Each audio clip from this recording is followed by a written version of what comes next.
Kakinada rural నియోజకవర్గం తూరంగి గ్రామంలో మహిళా దినోత్సవం సందర్భంగా తెలుగుదేశం పార్టీ మాజీ ఉమ్మడి తూర్పుగోదావరి జిల్లా అధ్యక్షురాలు ఏటుకూరి నాగమణి ఆధ్వర్యంలో మహిళా దినోత్సవం కార్యక్రమం నిర్వహించారు. ఈ కార్యక్రమానికి ముఖ్య అతిథిగా కాకినాడ రూరల్ నియోజకవర్గం కోఆర్డినేటర్ కటకంశెట్టి వెంకట ప్రభాకర్ పాల్గొన్నారు. ముందుగా కేక్ కట్ చేశారు. అనంతరం గ్రామంలో పారిశుద్ధ్య కార్మికులు, నాయకులకు, కార్యకర్త మహిళలను సత్కరించి చీరల పంపిణీ చేశారు. అనంతరం ఆయన మాట్లాడుతూ నేటి సమాజంలో మహిళలది ఎంతో కీలక పాత్ర అని, దేశ అభ్యున్నతిలో మహిళలు భాగస్వాములుగా ఉండి ప్రగతి వైపు నడిపిస్తున్నారని అన్నారు.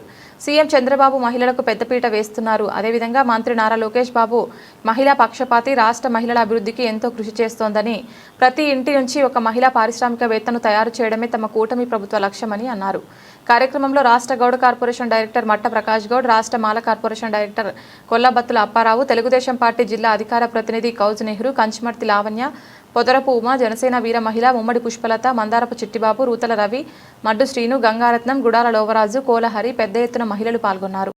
మార్చి 8వ తారీఖు అంటే మనందరికీ పండగ వాతావరణంగా మన మహిళని గుర్తించే రోజు అని చెప్పేసి మీ అందరికీ తెలియజేస్తా ఉన్నాను. మార్చి 8 అంటేనే మహిళా దినోత్సవం అని మనం అప్పుడే 30 సంవత్సరాలు బట్టి జరుపుకుంటా ఉన్నాం.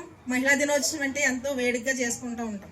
అందుకనే మహిళ అంటే ఓ స్త్రీ శక్తిగా గుర్తించారు కాబట్టి మహిళలకి రిజర్వేషన్లు కూడా కల్పించడం కూడా జరిగింది. అలాగే మన చంద్రబాబు నాయుడు గారి గవర్నమెంట్లో 1993 నుంచి చూసుకుంటూ వస్తున్నాం. మహిళల్ని డ్వాక్రా గ్రూపులుగా పెట్టి ముందుకు నడిపించినటువంటి ఆ రోజు డ్వాక్రా గ్రూపులకి ఆజ్యం పోసింది చంద్రబాబు నాయుడు గారు. అప్పటి నుండి ఇప్పటి వరకు కూడా వంటింటికే పరిమితం అవ్వకుండా మరి మనం అందరం కూడా కష్టపడి డ్వాక్రా గ్రూపులు పెట్టుకొని చాలా వరకు మెరుగుపరిగిన వాళ్ళు చాలా వరకు ఉన్నారు. ఎవరికో నూటికో కోటికో అన్యాయం జరిగితే జరగవచ్చేమో తప్ప మరి మిగతా గ్రూపులన్నీ కూడా చేతి వృత్తి పనులు కానివ్వండి, అలాగే పీసు పరిశ్రమలు కానివ్వండి, పచ్చళ్ళ తయారీ కానివ్వండి, అలాగే మన రాష్ట్రంలో ఎన్ని ఉంటే అన్నీ కూడా మహిళలు వంటింటికే పరిమితం అవ్వకూడదు. అలాగే మనం ఏ వ్యాపారం చేసినా సరే మహిళలు ముందుండాలని మన చంద్రబాబు నాయుడు గారు మనకి ఇంత ధైర్యాన్ని ఇచ్చి మనకి చేయూతను కూడా అందించినటువంటి వ్యక్తి ఎవరైనా ఉన్నారంటే మన చంద్రబాబు నాయుడు గారు అని కూడా నేను చెప్తా ఉన్నాను. అలాగే మన ఐటీ శాఖ మంత్రులు నారా లోకేష్ గారు మరి మన బిడ్డల చదువుల కోసం అంగన్వాడీ దగ్గర నుంచి స్కూల్ వరకు కూడా మనకి ఎన్నో రకాలైనటువంటి పథకాలు పెట్టి మనకి ప్రోత్సహిస్తున్నటువంటి నారా లోకేష్ గారికి కూడా మన ధన్యవాదాలు తెలియజేసుకుందాం. అలాగే మన పవన్ కళ్యాణ్ గారు గ్రామాల అభివృద్ధి వరకు కూడా కూటమి ప్రభుత్వం చాలా ముందుండి మనకు పనిచేస్తా ఉన్నారు. అలాగే నాయుడు గారు కానీ, మన పవన్ కళ్యాణ్ గారు కానీ, అదే రకంగా మన నారా లోకేష్ బాబు గారు కానీ ప్రతి ఒక్కరూ కూడా మహిళా పక్షపాతిగా ఉంటూ మరి స్త్రీ శక్తి పథకాలను తీసుకొచ్చి, మహిళా శక్తి పథకాలను తీసుకొచ్చి ఎలక్షన్లో మీకు ఇచ్చిన అటువంటి అన్ని హామీలని నెరవేర్చుకుంటూ ఒక్కొక్క హామీని ఇన్ని కోట్లు అప్పుల పాలైపోయి ఉన్న అన్ని హామీలని నెరవేర్చుకుంటూ వస్తున్నారు. 3,000 ఉన్న పెన్షన్ 4,000 చేశారు.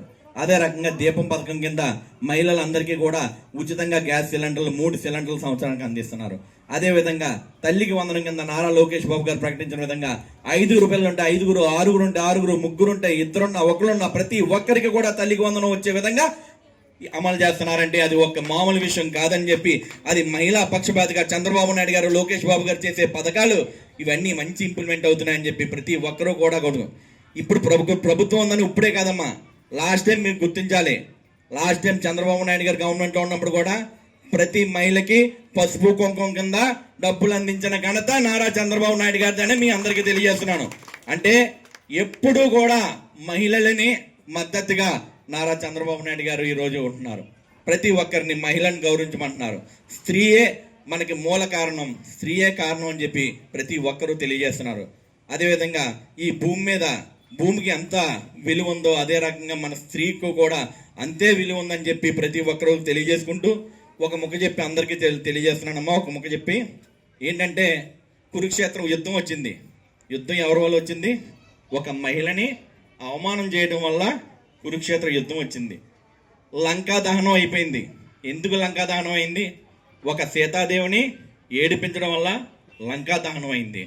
అంటే ఒక స్త్రీకి ఉన్న శక్తి ఏంటంటే తల్లిలాగా ప్రేమించగలదు, తిరిగి మన తలరాతను మార్చగలదు అని చెప్పి ప్రతి ఒక్కరికి తెలియజేసుకుంటూ, ప్రతి ఒక్కరు ఇక్కడికి విచ్చేసినటువంటి ప్రతి ఒక్కరికి కూడా మహిళా దినోత్సవ శుభాకాంక్షలు తెలియజేస్తూ, ఏటుగురు నాగమణి గారు ఏర్పాటు చేసినటువంటి తన చక్కటి కార్యక్రమానికి ఏటుగురు నాగమణి గారికి త్వరలో మంచి పదవి వరించాలని చెప్పి ప్రతి మహిళామణి కూడా ఆశీర్వదించాలని ప్రతి ఒక్కరిని కోరుకుంటూ ఈ కార్యక్రమానికి ఇచ్చేసినటువంటి మా అన్నగారైనటువంటి